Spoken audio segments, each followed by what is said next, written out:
All right, let's check how the audio is doing today. Good morning. Good morning. Good morning. Good morning. Hi, Samuel. Good morning. Good morning, Jess. Good morning, Tammy. How are you guys Hey, doing? Samuel, how's it going? It's going good. It's Friday, ready for the It's weekend. it's Friday, but it's 7 o'clock in the morning right now for me. I'm I sorry. haven't had my coffee yet. And I know that's so important for this call to make sure we It always have is. our coffee first. Yes, because you know you're going to get hit with that question. So, what's in your cup? Right? Right now it's ice and water. That's it. I'm just drinking a little bit of ice water just to try and Well, wake that's myself up. good. Yeah. That's good, though. That's what you're supposed to do first thing in the morning. So, you can have your coffee, I guess, after. We'll let this one slide for you.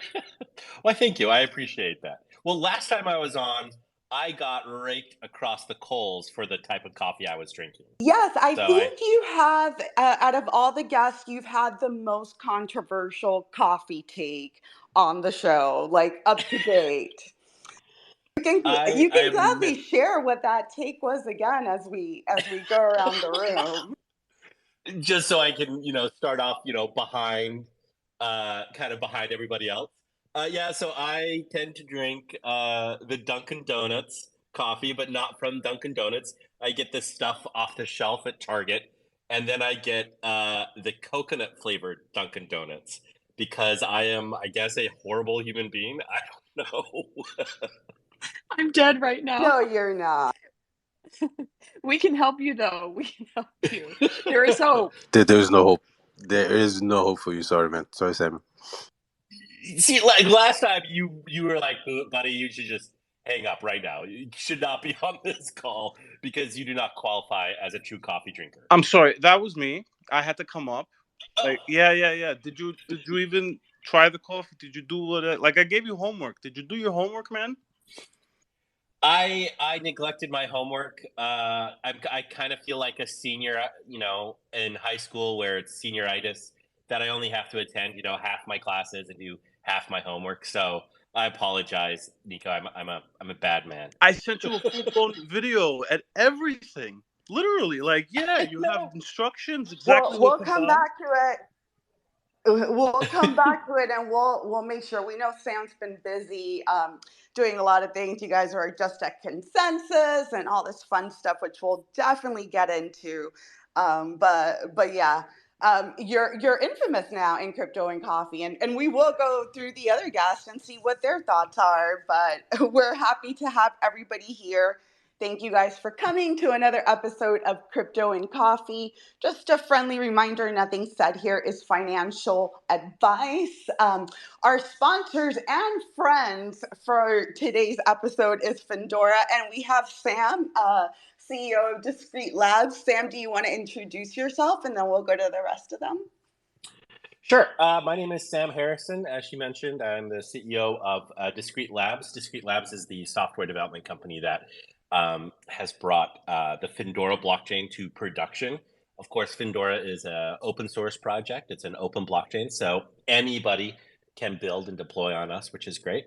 And that's me. My history here in blockchain is, I started my path on with Tezos. I worked for Thundercore for a little while. And then I had a really great impact and great experience over at Harmony. And then when, the Harmony situation kind of imploded, as we are all sad to have heard, I got hired over at Findora. And it's been great here. It's been absolutely fantastic.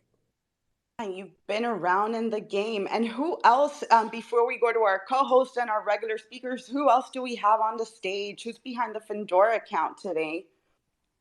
That would be me, Jess. This is Daniel. How's it Hey, going, guys? Danielle, how's it going? Going well. It is early here. It is early here. Yeah, you guys are on the West Coast and have Yeah, unique coffee taste. So I'm. introduce Hey, yourself. I'm working on that like literally right now. Although I'm kind of cheating. I don't know if K cups is considered cheating, but I'm working on my K cup right now. That's good. That's It's different. something, right? Um. So thanks for passing the mic over. Yeah. So my name is Daniel Pagan. Head of community and content. So, pretty straightforward. I'm working on community growth, community engagement. On the content side, I'm helping Daniel Finley, who's also a speaker here, on anything written that goes out, from blogs, articles, to social media, to the brochures that we had at the booth at Consensus. That's what I do in a nutshell. And we are happy to have you here. Old time One thing, friend for the community. Go ahead, Sam. yeah, one thing about Pagan. By the way, I'll refer to Daniel Pagan as Pagan, and Daniel Finley as Finley, just to keep it straight. But Pagan is quite possibly one of the hardest working people in crypto. So if you ever need anything to get done and get done correctly, ping Pagan. He's amazing. He is so good. So I just wanted to give him a shout out for that. Awesome. Look at that. Thank you, Sam. Wow. Yeah, look at that. Getting praised by your boss on a Friday on Crypto and Coffee, drinking a K-Cup. What could be better? And then Daniel F. Oh, no, we said Finley. Welcome. Good morning. How's it going? I mean, it's going as good as 7 a.m. goes for me, so I'm not. I feel so bad. No. I should stop complaining about it. No, yeah, I'm super happy to be here. I'd like to say that I'm kind of the yin to Daniel Pagan's yang, but he really is super hard to keep up with. He just has a lot of different skills, and he works very hard. I help out with some content and on the marketing side, and help out with a little bit of communication. I don't have an illustrious background, sort of like Sam or Pagan do. It's more like, I've done some marketing in the past in Web 2, but I've also been a school bus driver, a garbage truck driver. I was a teacher. I've done a lot of things before I kind of ended up in Web 3. And I'm really excited just to be in the space and be working with people like Sam and Pagan on something like Findora, which I think is a really unique project with a unique narrative, and something that Web3 needs at the moment. So yeah, thanks for having us on, Josh. This is really exciting.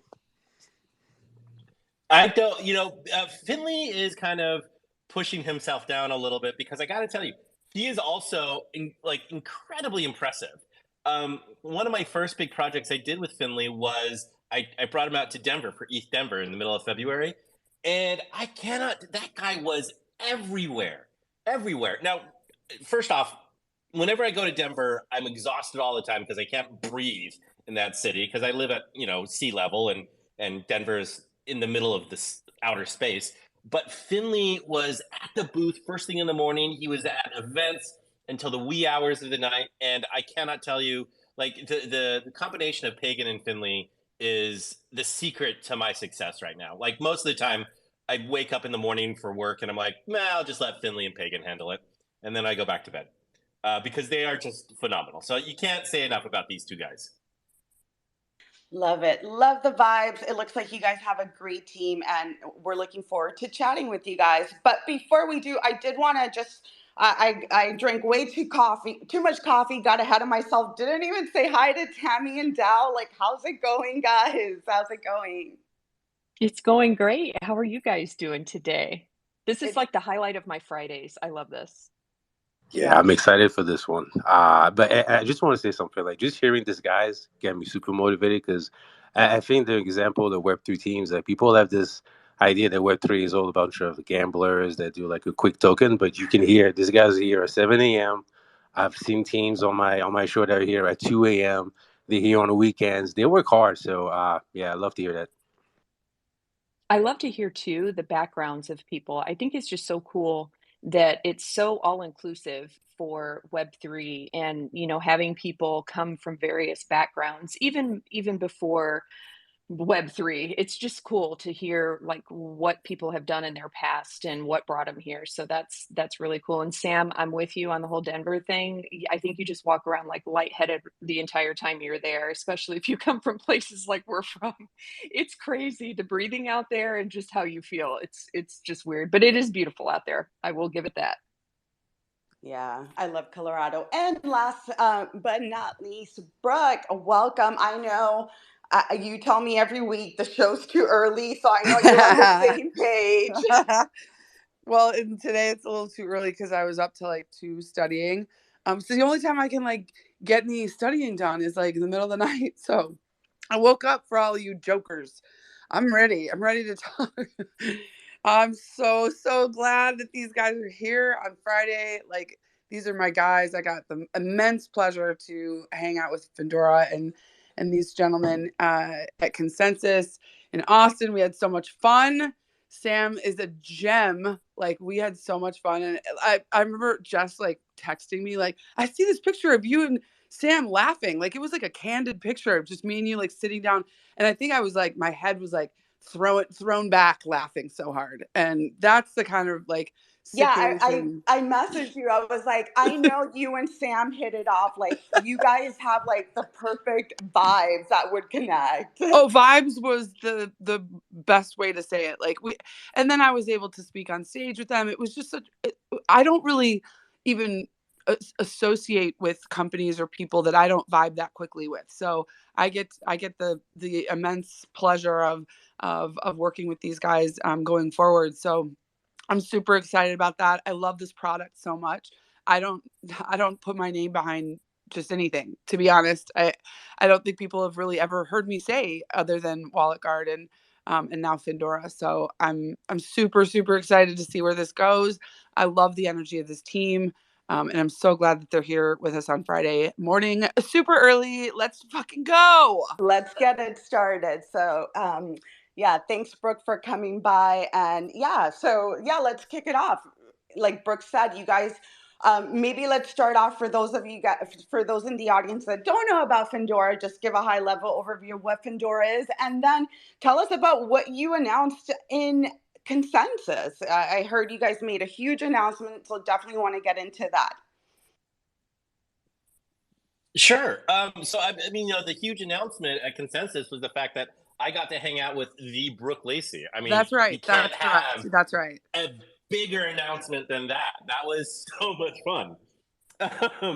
Boil it down. Findora is pretty straightforward from the outside.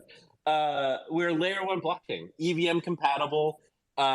We have a little bit of a unique architecture where we have a dual chain architecture where the base chain is based on unspent transaction output, UTXO, which is the same sort of account management system, if I can borrow that phrase, as Bitcoin.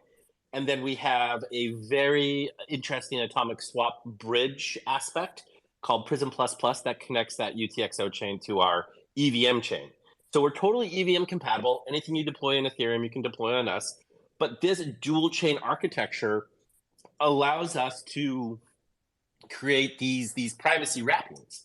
And that's what was announced at Consensus, is something that we call triple masking.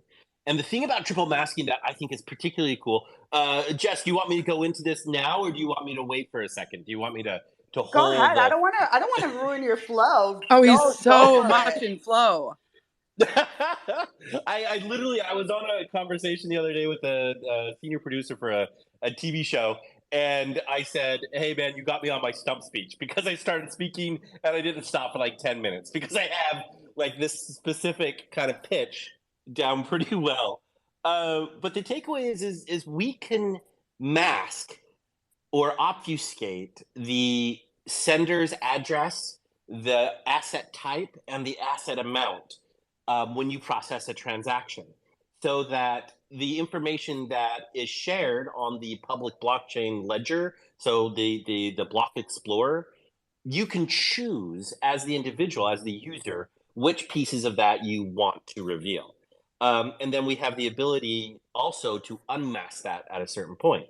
Now, the thing that becomes even more fascinating about that, just the ability to have privacy is great. But then we add on top of that something called asset tracing, which allows somebody who has deployed a contract, like an ERC20 contract, or in our case, it's called an FRC20, which is a token contract. They receive a key that they can trace the asset from where it's been deployed to all the places it goes. So if somebody with a subpoena power comes to them and says, hey, we want to make sure that your contract or your digital asset is not being used to finance intercontinental ballistic missiles for North Korea, the developer can say, okay, cool, let me flip on this asset tracing. This is the path. And look, you can see that it has never interacted with the Lazarus group or anybody over in North Korea. And so we know for sure that this asset is not tainted by any sort of illegal behavior. I can go into a longer detail. You know, Brooke and I had some great conversations about this. Like she mentioned, she was on stage and it was a lot of fun to have her on stage. But that is the bare bones of what we announced and who we are as Findora. So let's maybe break it down a little bit more from like a user perspective, because everybody's used to the traditional, you know, you could see everybody's information on the blockchain. I think I changed my PFP to like a SAPI seal the other day.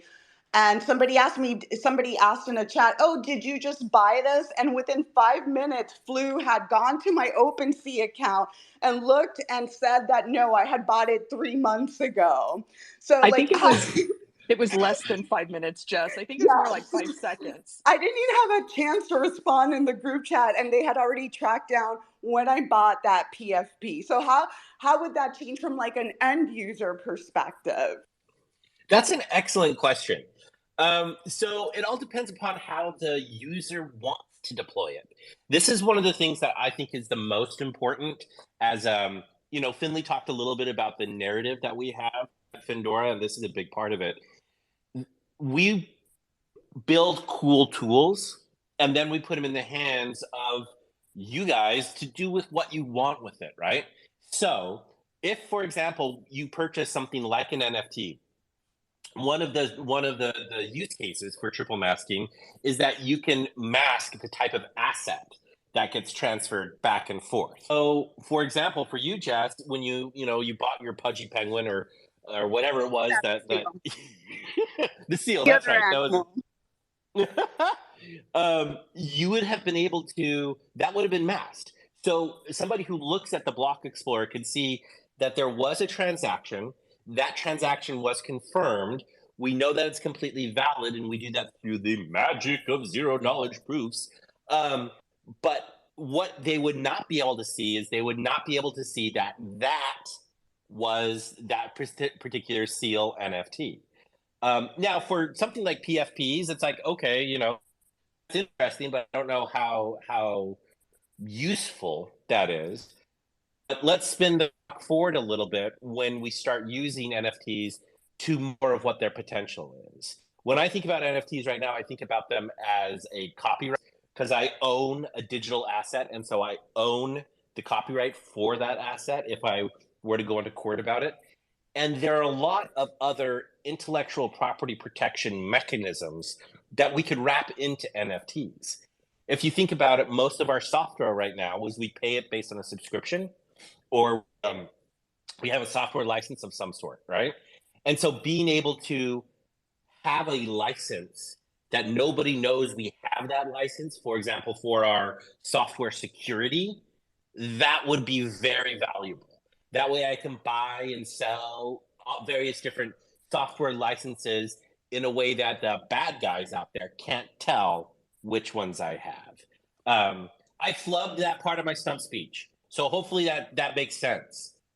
I don't know, Pagan or Finley, do you guys have any clarification that you want to do? Because I know sometimes when I'm speaking about this, if I can see Pagan, he's like, that's not exactly what I had written, Sam. You got to be a little bit better about that. So Pagan or Finley, any clarification? No, I mean, I think you summarized it pretty well. You know, one thing that I will say is, just before the announcement of triple masking, we did release Prism Plus Plus, that atomic bridge that you mentioned, which allows for, you know, not just FRA tokens to be passed from EVM to UTXO for privacy, but also NFTs. So that's where that came in. But no, I mean, dude, we're going to these conferences and we're, you know, talking to so many people about Findora that I think we've like crafted the pitch to it's like a fine wine now. It's like a nice craftly or crafted delivery. So I think we had enough practice there. You can call me crafty if you want, Pagan. Crafty. I'm pretty crafty. Yeah, you are I'm pretty crafty. Yeah, you should You see are. my scrapbooks. But I'd love to hear what Finley has to say.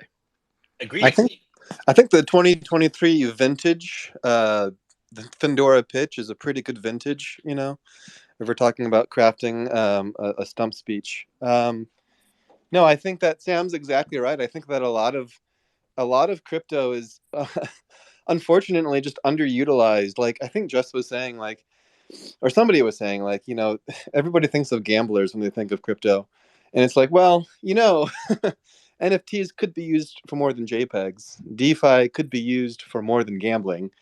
Like, there's so many things that we can do in the space, and we don't, because largely we believe because there's not that sort of privacy. You know, if you go to, one thing we also talk about a lot is if you were to go to, you know, imagine going to Target or buying coffee in the morning, and you swipe your debit card or credit card, and like there's a huge sign that goes up behind you to everybody else, like, hey, this guy's also been to, you know, he went to someplace else for coffee before this, and then it has like a list of your transactions for everybody to see.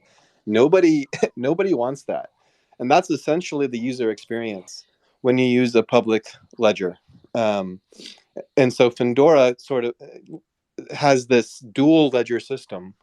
I like to call it a ZK ledger. That's kind of a personal thing where it's just like it's not open, but it is public. You know, there's this difference between having a ledger that's decentralized and that follows those same principles that we're used to seeing in Web3, and one that just like broadcasts all your personal transaction info to the world. That's a little unnecessary. And when you solve that, then a lot of these other components that of crypto that are being used for just sort of degen purposes can start to put on their big boy pants in a way, and start to attract those institutional users that the space really needs, you know, going forward. No, I think Finley, I just noticed, first of all, did we meet at consensus? The photo you have in your banner, is that the only photo that you guys got of Sam and I not laughing? Because I feel like that photo is not a good representation of what was actually happening at the booth. But yeah, I just want to say that like there was much more smiling going on than Sam just looking at me pensively. Now you're all going to go look at his banner. And now we're going to all go look. I'm a pensive person from time to time. You like, can be pensive. I have a thought. We had, you know, good conversations, and yeah, no, I just thought it was interesting. That was no, but I think you guys bring up a good point about like institutional adoption, which we always talk about, right? If we're with this theory that everything's going to be on the blockchain, or a lot of things are going to be on the blockchain, like I don't see institutional players wanting to make everything available to the everyday, you know, Joe Schmo. So how is triple masking going to like bring that gap and help institutional players come in to the space? That's a good question. Now, we have to premise this by saying institutions will institution, right? They'll do what they want to do, and they'll deploy and they'll work and they'll use what it is that they want to do. But building a tool that they can use that satisfies their both business requirements as well as their requirements is super, super important. And so when we think about what it is that they need to be able to do, banks, for example, are required by law to keep confidential information confidential, right? There's this entire thing about personal identifying information, PII, that banks and many institutions out there have to protect. And that sort of information is stuff like, oh, where are you getting your money from? Where are you sending your money to? Where are you getting your assets from? Where are you sending them to? What are those assets? How many you have? And just by chance, those are the three things that we mask in triple masking, right? But then they also have an additional requirement, which is that we live in a world that honestly we live with other people, and we live within societies, and we live within a set of rules and a social contract that we agree to. Now, I don't mind everybody having complete personal autonomy, and in fact, that's a huge piece of what's important to me. But I do recognize that we have to live together, and so we have to follow laws. We have to be compliant, and so if we're masking everything automatically by default, and there's no way to unravel that mask or unravel that particular hidden piece of information, that's a problem. And that's why we have this asset tracing as well. So institutions can now fulfill both the compliance and regulatory compliance issues, as well as fulfill their needs from a business standpoint about what it is they need to do and what it is they want to do. And that's why I think that there's, that Findora has this capability to accelerate the institutional adoption of blockchain. Sam, I just wanted And to add that I love that because I know we had this discussion last time that that's the industry that I came from. And it is almost like a doctor-patient relationship. It's confidential. And I still struggle with that to this day, just because I know it's been 7 years since I've been there, but I spent my career in that industry. And it's so weird to me that all of this stuff is just out there.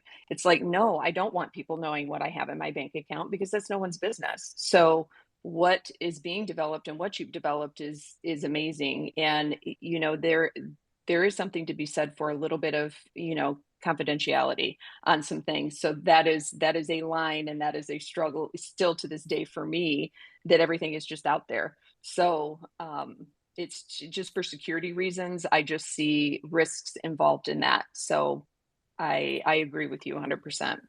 yeah, and there's all sorts of there are so many different use cases, but just on a very personal level, I know, and this happens in stocks as well, in regular, Nasdaq related stocks. People will find whale wallets and then they will follow their trades, right? And from that side, you're like, oh, okay, that's not bad because it doesn't hurt me if I'm the whale. But there are people who also find a whale wallet and then counter trade against them, almost hedging the bets of the whale wallet in such a way that will hurt the returns for that big wallet. And I'm not a huge fan of that approach because I'm not a huge fan of hurting people. But at the end of the day, again, I want to reiterate, this is the personal user's choice. That's what I'm trying to do. That's what we're trying to do at Findora, is add features and things that people can do that they don't have to do, but if they want to do it, it's available. Makes sense. Makes sense. Dal, I'll throw it over to you. Did you have any questions or comments? Yeah, I'm loving what I'm hearing, especially the focus on privacy.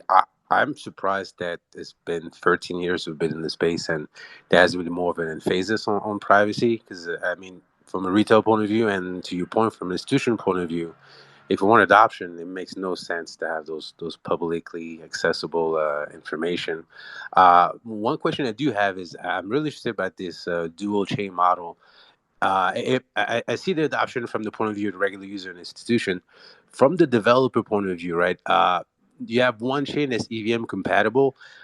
Does that mean that if I was a ETH developer and I have my dApp deploy on layer 1, layer 2, it's just as easy for me to deploy on Findora? Or maybe can you break down on what the developer experience is and where does the EVM compatible chain is involved and where is the U2XO chain involved?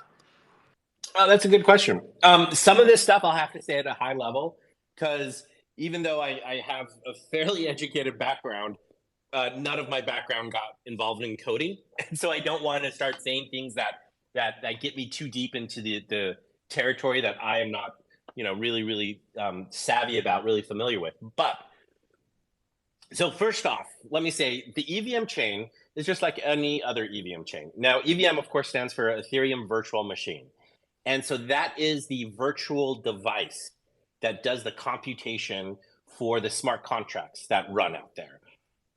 Whereas the UTXO chain is basically a decentralized ledger, right? So that is a record that doesn't necessarily have the computational power of the EVM chain. And so as you deploy a contract onto the EVM chain, it's just exactly the same as any other EVM chain, right? You have to change a bit of an address about where what the chain address is, what the RPCs that you're referring to are. Sorry, I just had a little bit of a flashback of a PTSD because, over a year ago at this time over at Harmony, we were having some good RPC issues for those of you who remember those days. But then when we start using the UTXO chain, that helps us mask those transactions. And it's actually one of the things that almost, I don't know of another chain who can do this because I don't know of another chain that is structured this way. The UTXO chain has the way that those account management systems work is what gives us the power to do a lot of these privacy mechanisms. Now, down to your other point, though, one of the reasons that it's taken 10 to 13 years to actually deploy privacy is because the public perception of how a ledger gets balanced is vitally important. And historically, the only way to do that was to have everything in the open.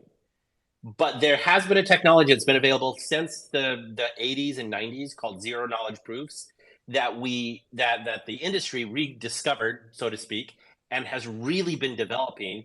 And our particular implementation is top shelf. Like, it's absolutely top shelf. Pagan can talk about it a little bit, or Finley, but we were just running a handful of tests earlier this week about what it is we're doing, and we are 3 times faster than this chain, 5 times faster than the other chain, 25 times faster than this implementation. Like, we have phenomenal ZK knowledge technology, and that combination, it's the dual chain architecture with cutting edge zero knowledge proofs that allow us to actually give the privacy in a way that users can accept. Because we've had Zcash, we've had Monero for years, but one of the really interesting things that I found early on in Zcash was something on the order of 80 to 90% of those transactions were completely in the clear because of the time and the gas cost and the computation cost that was required to complete a zero knowledge to zero knowledge transaction to be completely private. And that's where that innovation lies. And that's why Findora can do what we do, is we are incredibly fast and incredibly cheap in a gas sense to run those zero knowledge proofs. Oh, that's exciting, man. Loving to hear that. I'm sure it's a bit of both, right? But if you had to describe the type of developer that's building on top of Findora, is it mostly like the DGen or maybe like the Web3 existing ecosystem and on the Ethereum or Harmony ecosystem, or is it mostly people that are from the fintech or banking sector that do understand the emphasis on PII and that type of stuff? I'm sure it's a mix of both, but could you maybe describe like the typical developer that's excited by Findora that's building on top of it? It is definitely both, 100%. But the thing that I will say about it is not only like the zero knowledge proof stuff is super cool, but what we built was a software development kit, an SDK. So that allows people who don't want to tackle the circuits of a zero knowledge proof or try to figure out the difference between an ultra plonk and a turbo plonk and why does that matter, right? Whether or not they want to do a trusted or untrusted setup for the zero knowledge circuit. The general developers don't have to worry about that because we have a software development kit. We have an SDK that allows you to plug in these zero knowledge components without having to be a zero knowledge expert, right? And so what we have, as far as the type of developers, we really think that this technology is a phenomenal bridge between those Web 2 worlds and the Web 3 world. We really view it as, hey, the Web 2 experience, they're looking for A, B, and C, and what we've put together in triple masking actually gives them that. And so they are allowed, like we talked about institutions earlier, they can actually now fulfill their requirements for what they're building using our stack, which is something I'm really excited about. I need to take a drink really quick, so I'm going to turn over to Pagan or Finley to see if they have anything else that they that.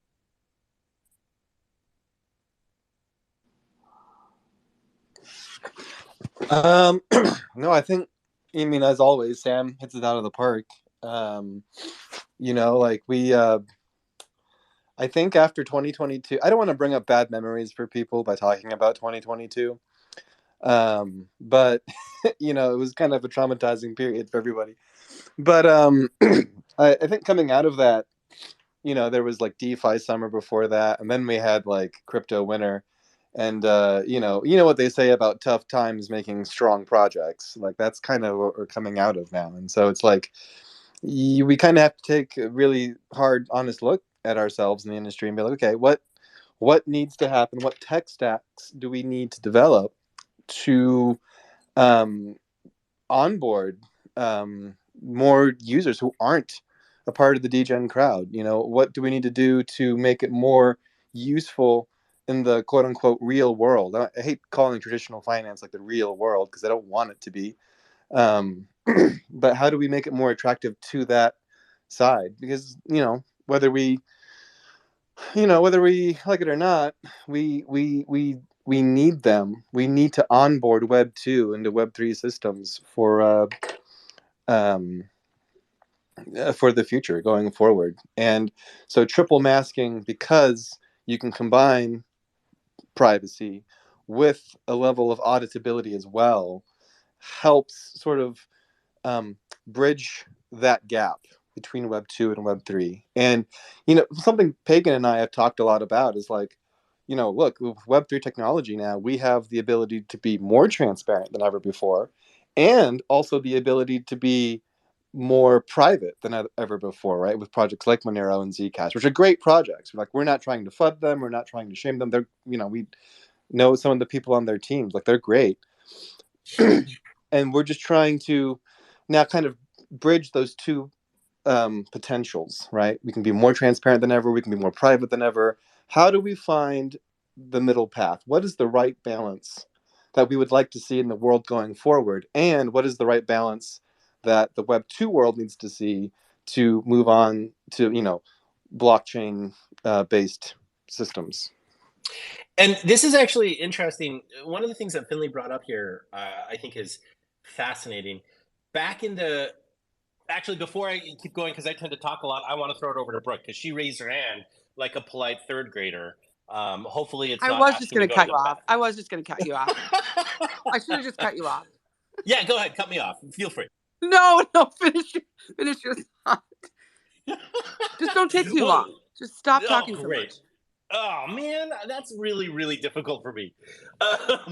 So my overarching goal for my entire career in blockchain has actually been all about adoption, because I really think that blockchain has such a huge potential to impact so many areas of the industry that is uncanny.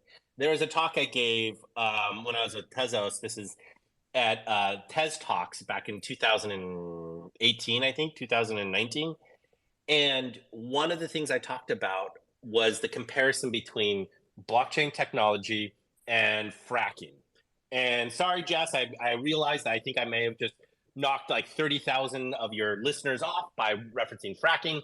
But there's a very important piece here, which is fracking, the technology, allowed oil producers to access pockets of oil that had previously been uneconomical to access and compile and pull together, because it was just too expensive to go after that tiny piece of oil. Blockchain does the same for finance. It allows us to have a capital formation and gathering of capital together that historically has been too expensive to pull $5, $20, $100 together to do a financial product. It didn't make economic sense, but now it does. And so I want to see this technology as far and wide as possible, which is one of the reasons why, like, I want to see Web 2s coming in. I want to see Web 3 basically getting injected into everything. So I'm sorry, Brooke. I don't know if that was too long of talking, but I'll throw it back to you now. No, I think that more founders, more like CEOs need to speak the way that you do. Like these are technical terms. And so that was actually like when Finley was talking, this is one of the reasons why I love this. The other day, somebody was saying like, nobody's here in Web3 for the tech. And I'm like, bullshit. Like, there's so many of us are here for the tech. Like, that's what I've been doing for the last 25 years, is like immersed in the tech. But this ecosystem has kind of drawn me in over the last year. This degen culture is so fascinating to me, but I've never really succumbed to obviously never changed my PFP. I'm super interested in how it all works, but I think that we have to remember that, like, we're all in this echo chamber. We all talk about that, meaning in the like NFT and meme coin world. It's sort of this use case. It's over here. It's kind of like high level or whatever. But when we get down to it, like, the only reason why that's even available to anybody is because of the technology. And so when we talk about bringing in Web 2, like, what is the real difference here? Like, bring in other companies that aren't necessarily utilizing blockchain and and EVM and all of these different things. This is the kind of thing that has to happen because of, like we were talking about at Consensus, that kind of blew my mind about HR and like, do you want people to know how much you make? Well, we're going to have to give companies the ability to, like, be able to have that information private. How are we going to do that in Web3 without giving them this type of technology? So it may not be as I was going to say sexy as meme coins, but really, are they sexy? No. Like, give me a break. But like, the conversations about it are riling people up, and it's just kind of like watching a train wreck. But these are the conversations. These are the types of products that are actually going to do the work to get these companies in, because these large companies that really are looking for a solution for privacy on their data don't give a shit about the Pepe coin, like, sorry guys, they just don't. They care about this type of technology, and that's going to bring in a wave of people who are also going to be like, oh, what other use cases does blockchain do? Like, these NFTs are cool, in all seriousness. So it's just kind of this wave of, like, the technology is the only reason why any of this stuff is available to degens. And so it's almost like, I have such respect for the software developers, and how much I love Charlie, the way he, like, gets so excited about Findora's technology. But this is the way that we're going to bring in, I hate the phrase mass adoption, but technology, moving forward of all of it, that's how this, like, ecosystem moves forward, is this type of product. Not, hey, do you want to buy this JPEG? That's cool and everything. Or meme coin, that's cool and everything. But how is this all going to happen appropriately? And way back in the day, when crypto started, privacy was kind of just inherent. Like, we were using it mainly to have privacy and a currency that wasn't going to be necessarily tracked for whatever reason. But that's what it was meant to be. And you're right, Jess, like, I have no desire, and Tammy too, like, I have no desire for anyone to see what assets I have, or none, any of that. And that's my personal decision. And that's why, like, Findora, you can actually choose. It's not just written in. If you don't want to have it, you don't have to have it. But to be able to, like, turn that on and off is, like, groundbreaking. So that's thank you Listen, for coming to my TED Talk. I completely agree. I'm so happy my partner does not know how to read the blockchain and doesn't know, that I bought, meme coins that I might be embarrassed about. That, at some point, like, do you want everybody to know how much money you spent at the casino? Exactly. Your secret's safe with us, Jess. Yeah. Let's see how Well, long I can get away with until your that. significant other, like, start talking to Flu, and then all of a sudden Flu is just going to drop all of that knowledge on your That's a SO. horrible idea. Thankfully, Flu is sleeping because he is a night person, so he's not here to get any crazy ideas. But no, I think you guys make great points. And, this week has been a challenging week in crypto. A lot of, Bitcoin network was clogged up. Something funky happened with Ethereum yesterday. And, to me, that just emphasizes my perspective. Again, this is my opinion, that if we do expect mass adoption, it's gonna need to be a multi-chain future. What are your thoughts about that? And is there anything that Findora is doing to be able to integrate possibly in the future now with other blockchains? That's an excellent question. So, of course, I have to be a little careful talking about any potential partnerships or anything that we're doing that is still, what's the word? Confidential, secret, private. I Completely cannot understand. unmask No this alpha. stuff. Expect privacy. Yeah, you got to expect privacy here. But the future here, I am a huge believer in the multi-chain future. I believe that there are a bunch of different projects, a bunch of different industrial use cases or institutional use cases that will end up falling on a variety of different blockchains. For example, Tezos is built in functional programming, so OCaml is the basis for its actual blockchain, and you have to have a functional programming to be able to play in aerospace or automotive. And so if an automotive company tries to use blockchain, they're going to go and probably use Tezos. I remember when I was there, we had a partnership with BMW. I don't know if anything ever happened with that partnership, but that was one of their requirements. So for us, one of the things that we have been exploring, that nothing has come of it so far, so I'll premise that, is acting as a privacy layer to other layer one projects. Now, obviously, we have UTXO, so there's that Bitcoin compatibility. We have EVM, so we have some Ethereum compatibility. There's been a lot of discussion internally around WASM smart contracts, which would give us kind of the compatibility into the Cosmos universe. The Cosmos. No, I'm not going to do that. But the takeaway there is we could see a future where all of these various different chains exist and they're complementary, they're not competitive, to help alleviate some of the congestion that, for example, we've seen this week.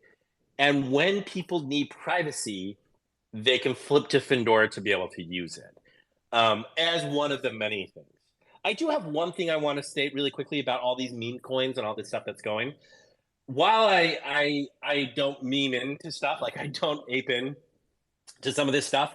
I don't know if we can still say that. I don't know why not, but I do see like everything that went crazy around the ICO summer and then the DeFi summer and the NFT craze last year and all of the meme coin stuff.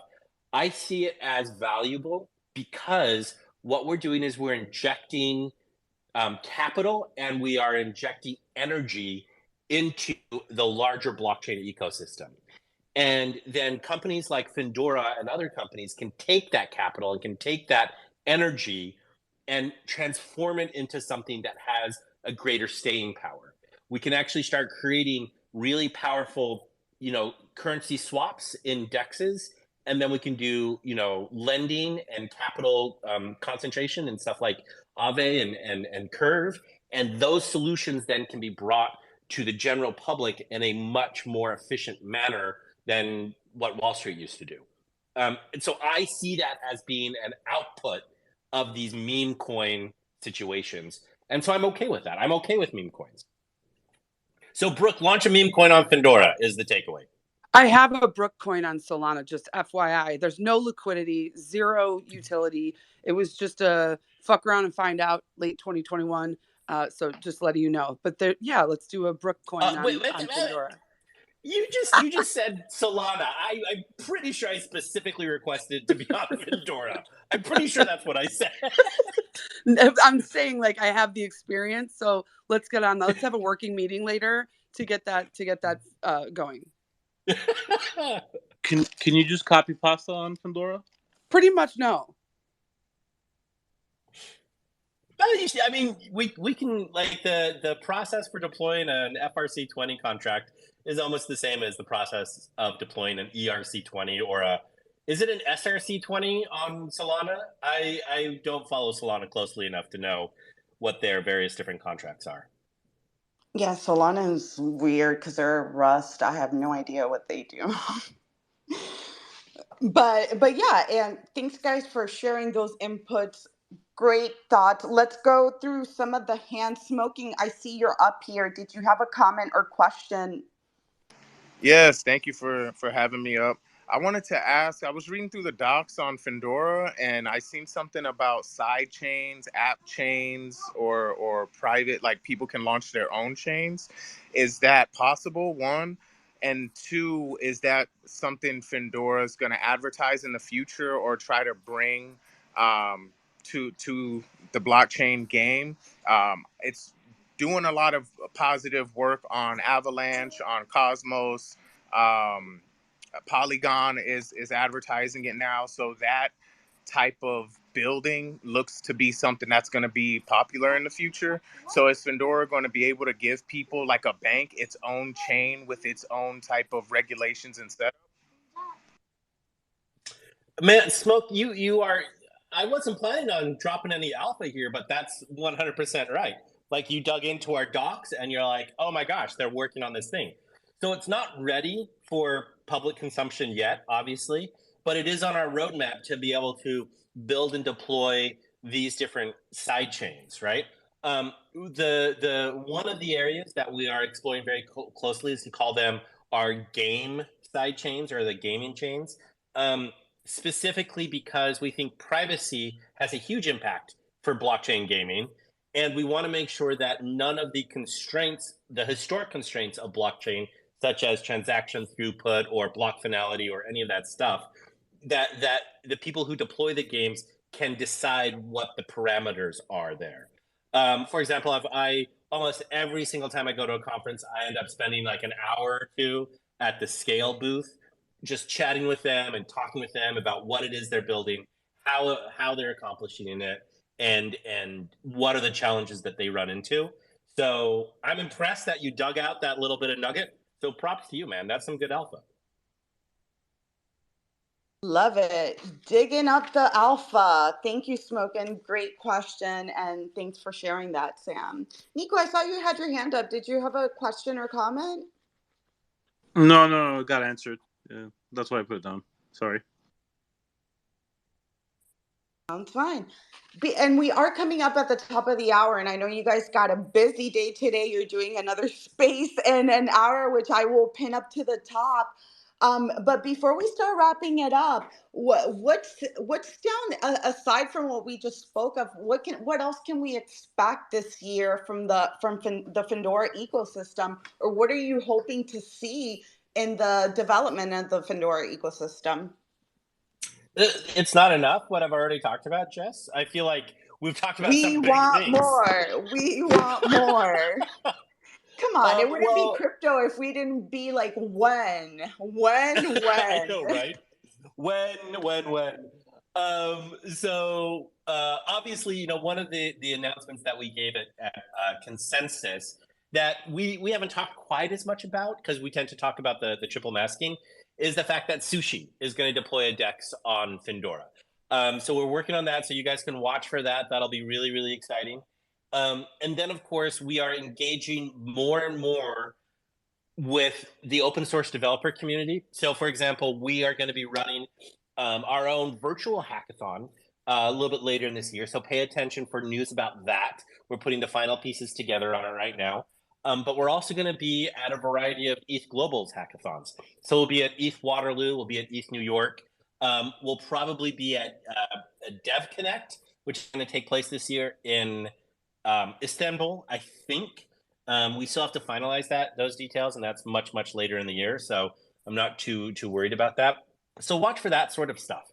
But then, the long and short of it is we have a wonderful grant program. We set aside $100 million of our treasury to help finance projects that are going to come and launch as a successful project. We're not a VC company. We cannot do all of the funding and be your piggy bank for various projects, but we can help make it a little bit easier. And Pagan, again, he works ridiculously hard, and this is one of his babies. He loves the grant program. Well, he actually hates the grant program, but he loves the grant I don't program. hate the grant program, Sam. I don't hate it. No, There's just a lot on my plate. That's, Yes, there is. Well, I And, know and because to be I mean, I know it must be a long process because you guys are trying to do it the right way. And I think, right. just looking at the experience that you have had in this space, you've seen how people have done it the wrong way. Many times. Yeah. I ran a grant program when I was at Tezos. We, of course, ran one at Harmony. It can be difficult to run a grant program correctly. And just as an example, in Q1, we had over 80 applications. We only approved 4 of those. So we go through these in a very specific way. Like, we try to be very, very responsible about the assets that we have. And so anyway, so that's another way that we are looking to build the future here on Findora. I may have lost the thread there a little bit, Jess. No worries. You always do great, Sam. Always do great. Any last comments or questions from anybody on the panel, Finley or Pagan? I was just going to add real quick, since we were talking about grants. I mean, one, if anyone wants information about grants, they can just go to findora.org/grants. And if anyone wants information about what's coming and down the road, just go to findora.org/roadmap. You have all that information there.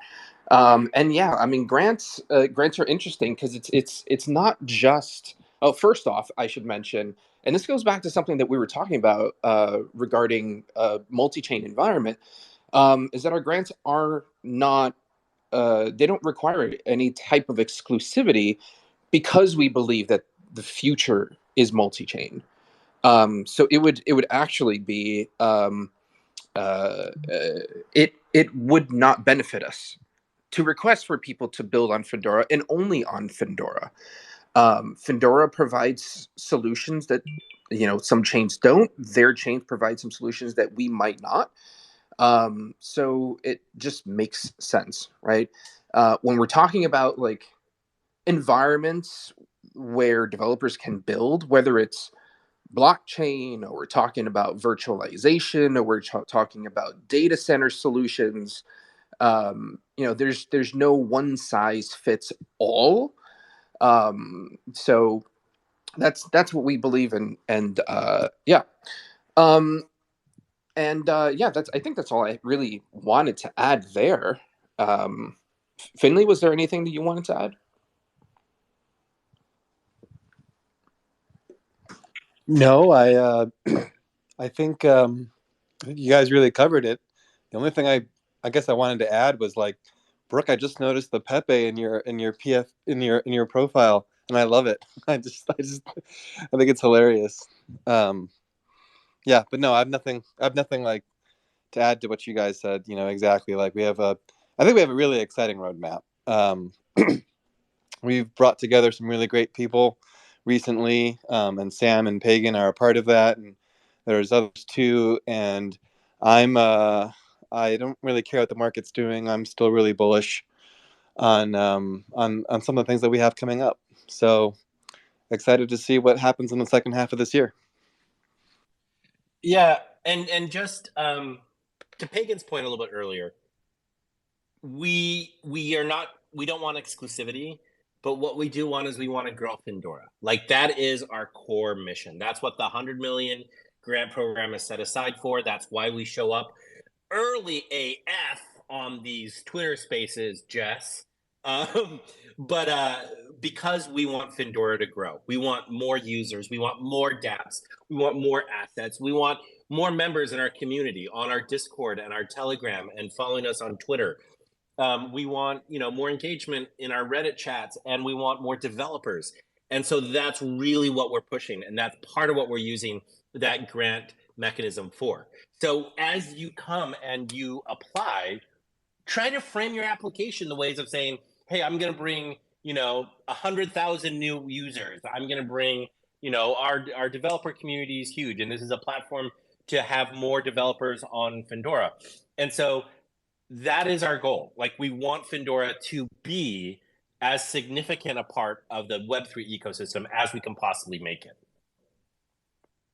Love that. Have you received any chat GPT automated applications? That's an excellent question. Pagan, have you been able to identify if any of these have been chat GPT generated? No, I haven't seen any. They were ChatGPT automated. I did in my spare time experiment with ChatGPT and creating a grant proposal. I actually think I did this with Flu a few months ago. We were like, what if we were to release an NFT collection about sharks swimming in ramen? And so ChatGPT created this very well crafted grant proposal to launch Sharks and Ramen NFTs. But no, luckily there's no Sharks and Ramen NFT collection proposals. And not that in the queue. there might not be nothing wrong with that, because I do know a lot of builders or people that have like creative ideas that just don't know how to put the words together. I'm not a great writer myself. Like, I have a lot of ideas, but sometimes I don't know how to articulate them on paper in a professional way. So I always find value in that it helps people with jumbled thoughts like myself get my things in order. But yeah, but no, it's great to see. I really hoped to see the Findora ecosystem grow in the upcoming months. I know it's definitely been a challenging 2 years, I think it is, but to see you guys just heads down, still building, always gives us hope that the space is not going anywhere. And so it's always great to see. And yeah, thank you guys for coming. We really appreciate your time. And it's always a pleasure having you here. And you will always be our our infamous coffee pick user or guest. I'm sorry. You're You're well known killing. for Dunkin' Donuts. Yes. I have to figure out something new to drink in the morning. I wonder if I can find some random esoteric, deep in the jungle in Brazilian coffee thing that you guys have never heard of. But then when I introduce you to it, you're like, oh my gosh, you're the most refined coffee drinker on the planet. It's probably not going to happen because I'm kind of weak sauce. But Yeah, what I'm trying to say is, Oh, sorry. I was going to say I'm actually going to talk to some of my coffee friends in Web3, see if we can get you some coffee and send it over to you, Sam. I think I need to tweet at Elon because I really need like a face palm emoji in these spaces because sometimes I say things that, or I hear things like from Pagan especially that I'm just like, no, face palm, face palm. No, I'm kidding, Pagan. I have to give you a hard time because that's kind of my MO. Because I love you so much, but need that face palm emoji.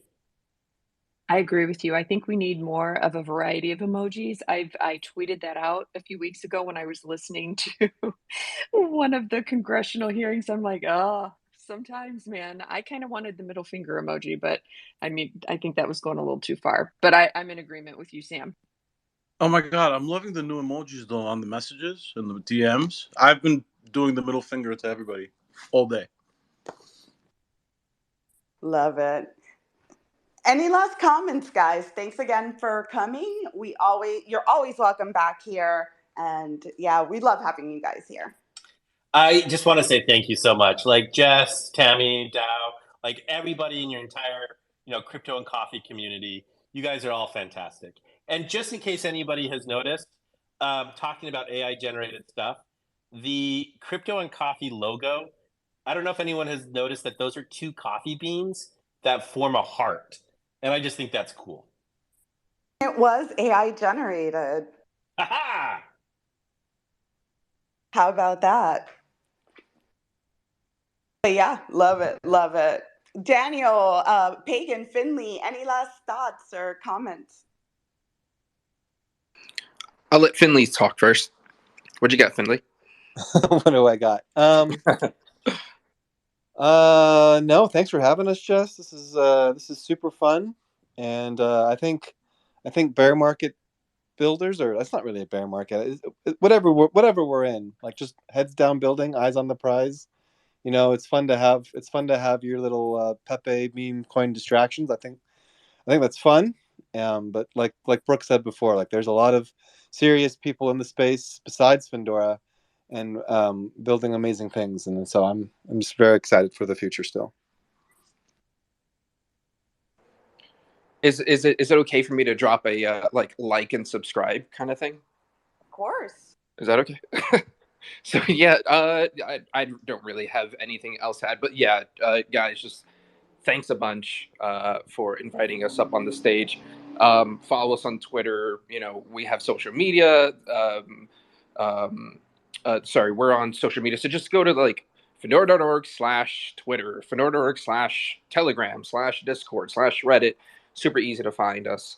And yeah, I mean, you know, if you guys out there, if you're listening to this and you have a favorite project, and you'd like for them to build on Findora, let them know that we have a grant program, Findora.org/grants. Like I said, there's no chain exclusivity that's required. We're EVM compatible.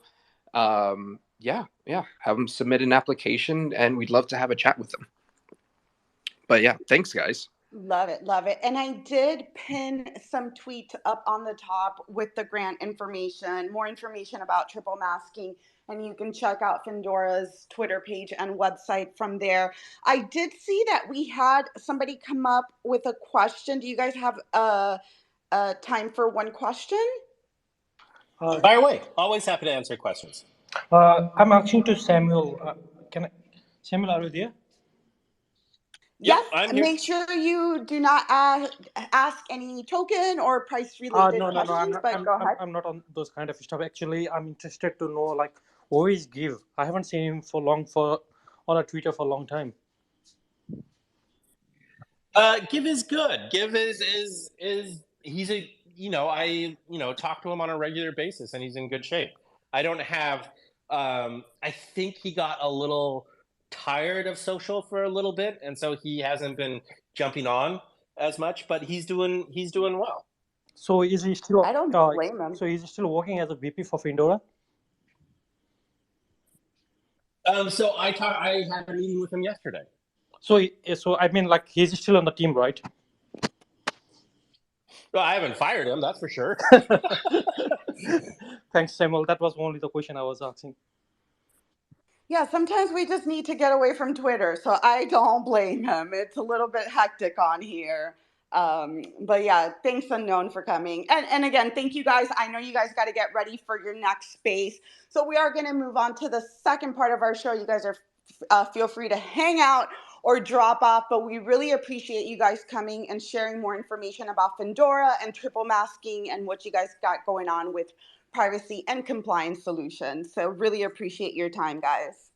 Thanks, Jess. I am going to drop off so I can go make my delicious Dunkin' Donuts coconut coffee, because that is eventually everyone is going to love that coffee. No one is going to love that coffee, Sam. Watch the video. Literally no one. Watch the video. Literally nobody wants that at all. It sounds so nasty. Like, what? It's okay, Sam. Oh my god. Wow, you guys are just attacked. Do not say coconut Y'all and are coffee brutal. because you will get attacked. It's like pineapple Apparently. and pizza. It is. I just touched a live wire there, and suddenly everybody's like, Bro, I forgot it was coconut coffee. Like, once I heard it, I'm like, what? Like I threw up in my mouth a little bit. Yeah. Just because you wanted to taste it again? Is that what it was, Brooke? You were like, you thought that sounded so delicious, like, I'm going to do that twice. Delicious. Blech. All right, you guys. Again, Jess and the whole team at Crypto and Coffee, thank you so much for having us on. I love you guys all desperately. I'll probably listen for a while, but I am going to slip off and go make that delicious coconut happiness coffee. It's going to remind me of being in Hawaii. It's going to be so great. You guys are so jealous, I know. That shouldn't exist. But thank you, guys. Thanks, Enjoy Sam. your almond Thank joy you, guys. coffee, Sam. Cheers.